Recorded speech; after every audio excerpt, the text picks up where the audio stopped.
Muito bom dia, muito boa tarde, muito boa noite a todo mundo. Como é que vocês estão, beleza? Pessoal, hoje eu quero trazer para vocês um review completo, especificamente do nosso monitor sendo o LG Ultra Gear de 24 polegadas, 180 Hz. Essa vai ser uma review mais focada aí depois de um ano de uso. O que aconteceu quando eu saí, né? Fiz a transição de 60 Hz para 180, se eu senti muita diferença, se esse monitor me atendeu muito bem, se eu penso em trocar ele e tudo mais. Vou trazer tudo especificamente também da minha experiência, mas também principalmente algumas coisas técnicas para ver se esse monitor realmente te atende no que você também precisa e se realmente vale a pena o preço que ele traz. Hoje em dia você consegue encontrar especificamente esse monitor, que é igual ao meu, que é um MS com FreeSync G-Sync da NVIDIA e da AMD, painel IPS, 180 Hz, tudo bonitinho, o mesmo monitor por volta de 714. Esse foi o menor preço que eu consegui encontrar hoje em dia. Claro que também tem outras lojas, tem o Mercado Livre que vende por 730, tem alguns outros cupons que no Mercado Livre você pode utilizar que vão abaixar um pouco o preço, mas no cru, eu achei mais na Amazon hoje em dia por 714, que é um pouquinho até mais caro do que eu comprei na época, né? Porque eu paguei cerca de 800 a 900 reais, eu não me lembro, eu fiz tem um ano mais ou menos. Na Kabum também tá um preço de 760, fora o frete, né? Vai depender um pouco da sua região, mas o preço melhor hoje em dia que você vai encontrar é 714 na Amazon, na minha opinião. Só que aí entra uma incógnita, tem outros monitores muito mais baratos que também trazem as mesmas especificações e com taxa de hertz maior. Claro que vai ser um pouquinho menor e, cara, galera, não faz a menor diferença, sinceramente. 23.8 para 24. Tem muito canal que, por exemplo, fala, ai, esse monitor de 24.5 polegadas, ele é um pouquinho maior e... Mano, isso não muda nada, cara.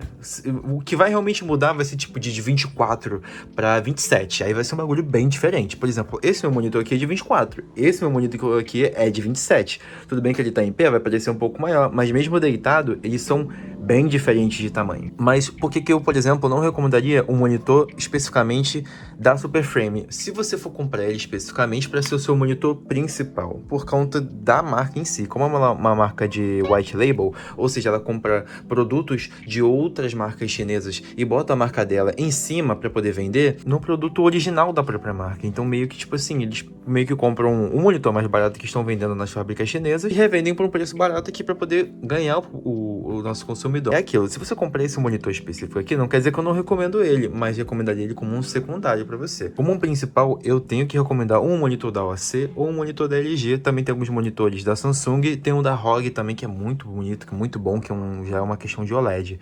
Mas aí depende se você tem bala na agulha. Na primeira instância, eu quero comentar com vocês a respeito da qualidade de pixels e de cores que esse monitor ele traz pra gente. Atualmente eu estou usando a configuração padrão dele, tá? Não fiz nenhuma alteração. Na verdade, eu uso uma alteraçãozinha assim de cores, mas eu vou explicar isso só no final. Vou compartilhar com vocês a configuração que eu uso para deixar o monitor mais bonito, mas eu estou deixando ele aqui no cru mesmo, que vai ser basicamente o que você vai receber na sua casa se você comprar ele, sem nenhuma configuração no driver de vídeo e nenhuma outra coisa. Mas sobre as cores deles, assim, bem no cru mesmo, você pode observar que tem uma nitidez muito boa, é um monitor muito bonito em questão de cores. Não sinto que o preto dele é um preto muito lavado. Também se eu deixar uma parte que a tela fica toda preta, assim, que tenha bastante cor preta, não vejo muitos vazamentos. Em questões de vazamentos, falando sobre cores escuras, a gente sabe que o painel IPS ele pega um pouquinho quando a gente se fala na questão de cores escuras, né? Porque a ideia do IPS é você ter cores bonitas, mas infelizmente o preto dele não vai ser um preto tão presente, não vai ser um preto tão bonito. Mas não quer dizer que as cores dele são ruins. E o que eu quero mostrar com vocês a respeito desse vídeo, que é um vídeo especificamente para teste de monitores OLED, é que, mano, se eu caçar aqui, eu não acho vazamento. Vocês vão observar algumas partezinhas brancas aqui, mas é justamente por causa da minha janela que fica aqui atrás de mim.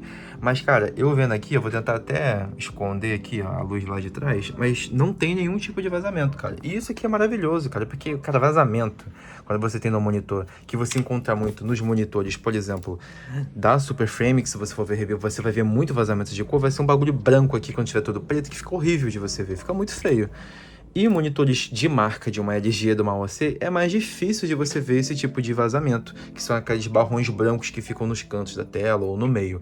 Nesse monitor eu não vi nada, mano. Pra mim até hoje, nenhum tipo de vazamento, nenhum tipo de problema. Ainda continua cores muito bonitas, sem nenhum vazamento. E o que eu acredito que pra mim seja um dos pontos mais fortes desse monitor são os tons de verde com tons de vermelho.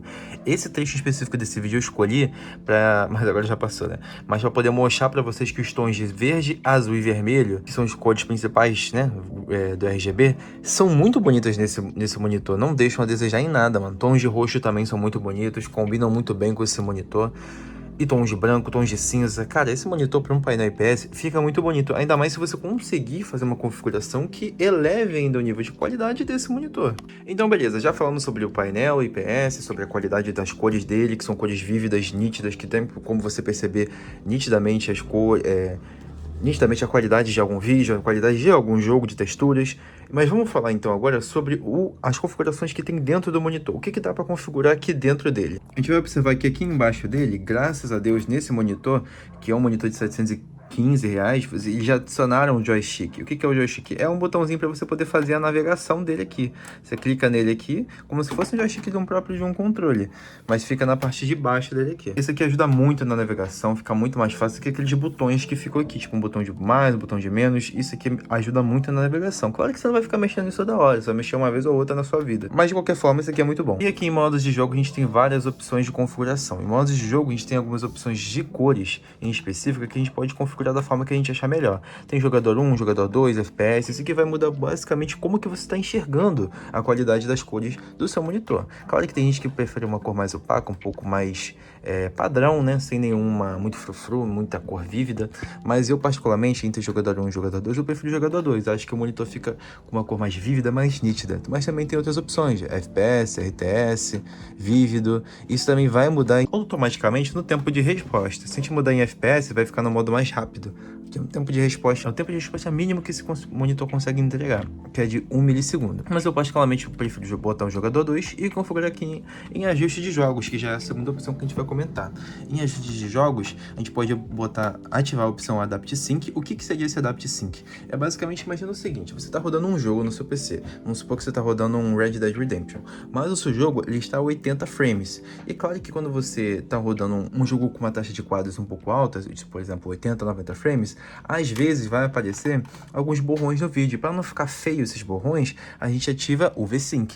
Mas eu vou ativar o V-Sync, sendo que o meu V-Sync é de 180 Hz. Isso não parece certo, porque meu jogo tá rodando a 90. O V-Sync ele vai travar meu jogo em FPS igual a minha taxa de atualização. Então como é que eu resolvo esse borrão? Porque vai continuar o borrão. O FPS não tá batendo de acordo com a minha taxa de quadros do meu monitor. Então por isso que existe o Adapt Sync. Ele diminui a frequência do seu monitor para poder se adaptar ao seu jogo e tirar aqueles borrões.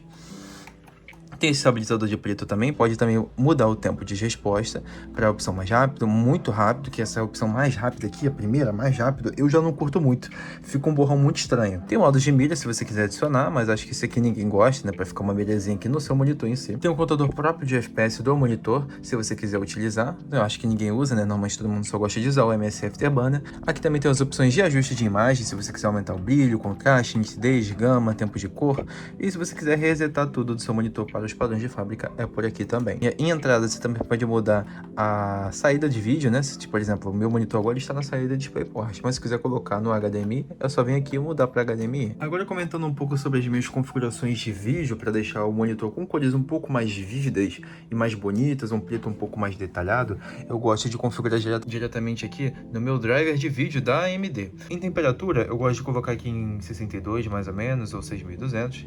Brilho eu diminuo um pouquinho só para deixar um pouco preto, um pouco mais nítido. Contraste eu gosto de deixar um pouquinho alto em 123. Saturação eu deixo no máximo. E é assim que fica o monitor com as minhas configurações de vídeo. Assim ficou o monitor sem as minhas configurações. Dá para perceber que tem uma diferençazinha entre os pretos, entre as cores vívidas. Claro que, por exemplo, o telhado sem a minha configuração fica um pouquinho mais cinza. Ainda mais se você vê isso pessoalmente. Com uma câmera fica um pouco mais difícil de você conseguir entender. Então, pessoal, como conclusão, esse monitor realmente vale a pena? Por esse preço ele entrega um bom desempenho, bom custo-benefício? Pessoal, com certeza vale muito a pena, tá? Para quem ainda não saiu dos 60 Hz e vai para um monitor de 144, 180 ou 240, eu acho o 180 Hz uma boa opção, onde você não vai gastar tanto para um monitor de qualidade de 240 Hz e vai ter uma taxa alta de quadros no seu monitor e vai conseguir desenvolver bem melhor suas habilidades. Cara, é da água pro vinho quando você sai de 60 para 180 para jogos competitivos.